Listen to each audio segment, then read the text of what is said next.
今天负责送餐的。我今天负责送餐盘的。所以你今天的工作是什么？都考这个机车。餐厅厨房内外场，3岁多的小女孩也想帮忙摆碗筷，10几个孩子各有任务。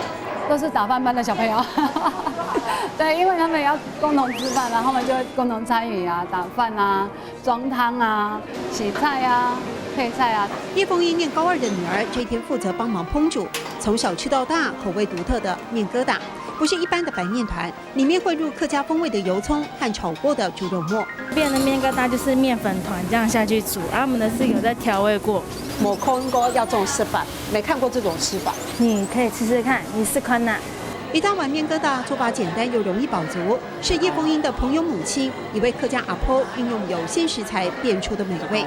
这个可以节省我一些餐费，然后再加一些豆芽菜啊、韭菜啊，对，再淋一点点肉燥，这样就很好吃。不加味素、少油少炸的家常菜，最初是为了孩子家人健康而设计的菜单。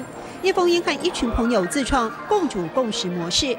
平均分摊买菜烹煮，就在轮值家庭集中开火，每一餐要备妥10个家庭30份的菜量，忙碌程度就像现在的餐厅厨房一样。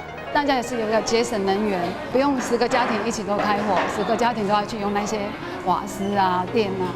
朋友就像一家人，从幼稚园开始共事的孩子，有人上大学当兵了，还维持一起吃饭的习惯。今年大家决定把共识的想法扩大，开餐厅，分享真材实料、古早味的客家菜。简单是用心做，大家都是秉持这个观念。变成说我们这个没有血缘的家族，有一些团结性啊。10个家庭不分闽南客家，团结融洽，不但自己开心，也把妈妈的味道和更多人分享。冇看過一種食法，是空啊！